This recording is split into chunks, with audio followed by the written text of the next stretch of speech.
서울의 밤 공기가 유난히 차갑게 가라앉던 그날 휴대폰 알림창이 한꺼번에 폭주했습니다. 속보, 기사, 캡처, 커뮤니티 공유, 팬카페 공지까지. 모두가 같은 문장을 되뇌고 있었죠. 정동원 해병대 자원 입대. 단어는 짧은데 그 무게는 이상하리만큼 컸습니다. 누구나 군대 소식은 접합니다. 하지만 이번만큼은 달랐습니다. 왜냐고요? 이건 단순히 한 스타의 공백이 아니라 한 세대의 막내가 가장 단단한 방식으로 성장하겠다고 선언한 순간이었기 때문입니다. 그리고 그 순간을 받아들이는 김용빈의 방식이 너무 조용해서 오히려 더 크게 울렸기 때문입니다. 기사 한 줄이 떠오르자마자 팬카페는 마치 지진이라도 난 듯 흔들렸습니다. 진짜예요. 왜 이렇게 빨리? 몸은 괜찮을까? 입대 날짜 확정인가요?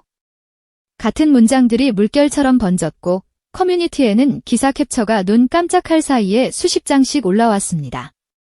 사람들은 뉴스보다 먼저 서로의 반응을 확인했습니다. 지금 이 소식을 어떻게 받아들여야 하는지.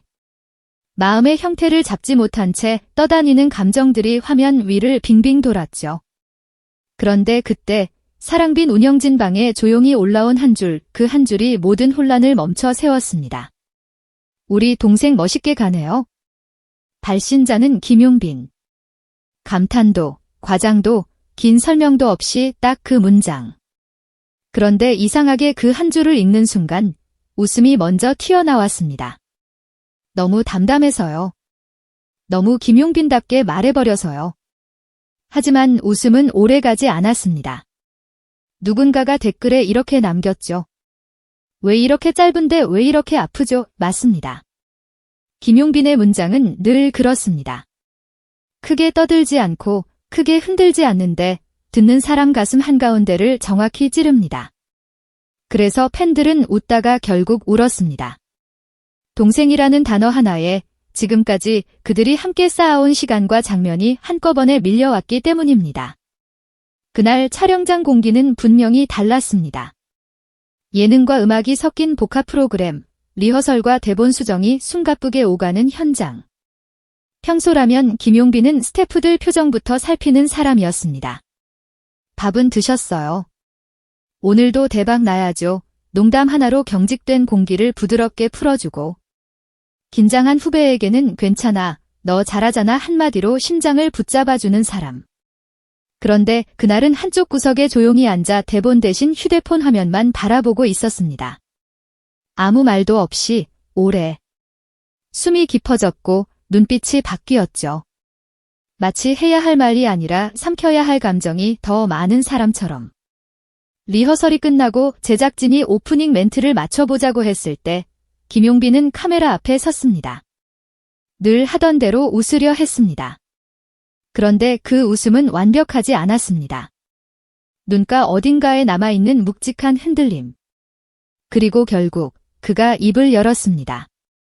오늘 촬영장 오기 전에 우리 동원이 해병대 간다는 이야기를 들었습니다.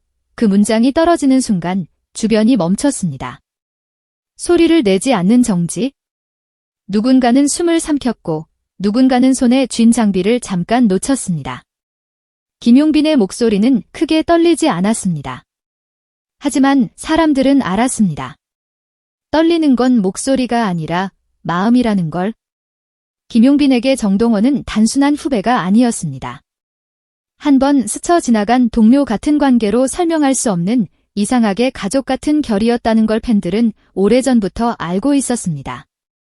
미스터트롯 시절 아직 변성기가 완전히 지나가지 않은 소년이 무대 앞에서 손바닥에 땀을 닦아내며 떨던 장면. 마이크 떨어뜨리면 어떡하죠? 라고 묻던 그 순간.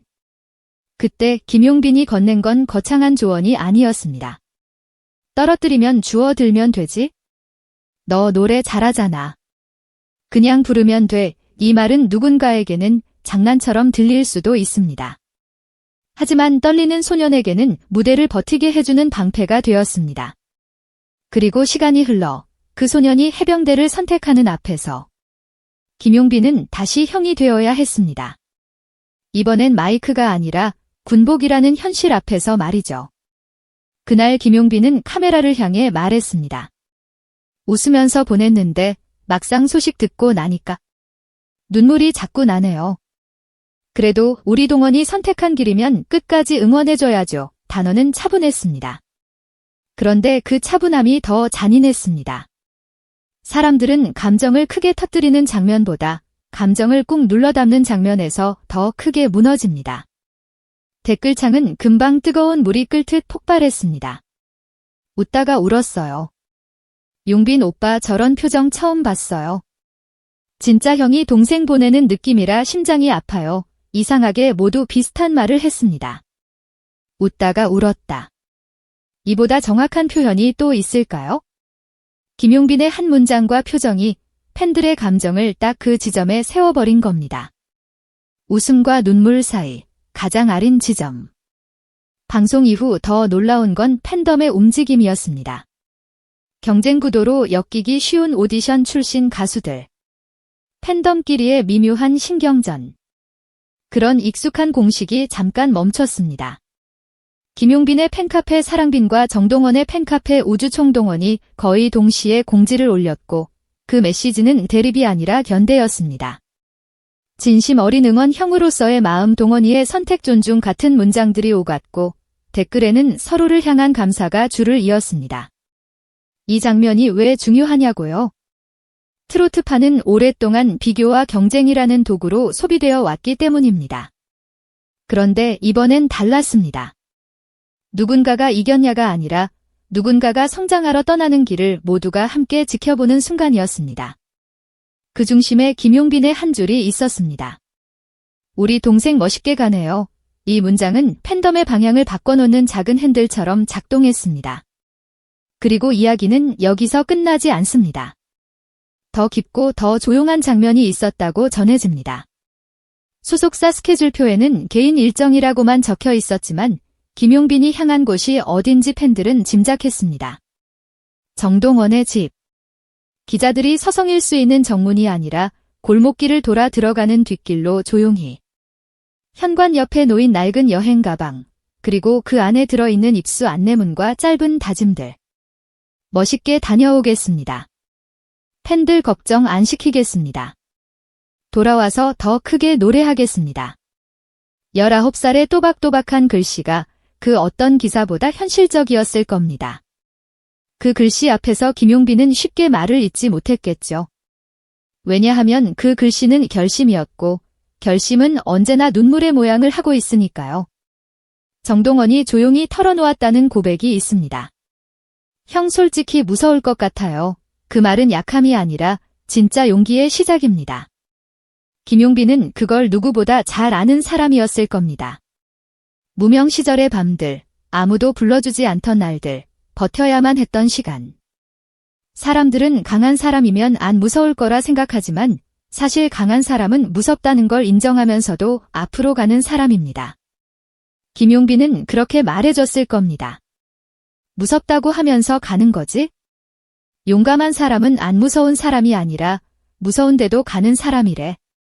이 문장을 상상하는 것만으로도 가슴이 먹먹해지지 않나요? 트로트의 무대가 만들어낸 형제애가 인생의 현실과 맞닿는 순간입니다. 그리고 결정타가 있었습니다. 정동원이 내민 스케치북. 군대 가서도 읽어보려고요. 형이 첫 번째로 사인해줬으면 좋겠어요. 여기서 팬들이 왜 무너졌는지 아십니까? 사인은 보통 앨범에 받습니다. 포토북에 받습니다. 그런데 스케치북 첫 장이라니요. 그건 장식이 아니라 버팀목입니다. 흔들릴 때 펼쳐보고 힘들 때 확인하고 외로울 때 붙잡을 한 장의 종이, 그 종이에 김용빈이 적었을 문장. 내가 선택한 길 끝까지 응원한다. 돌아오면 우리 같이 더 크게 웃자. 이건 사인이 아니라 약속입니다. 그런 약속은 사람을 살아가게 합니다.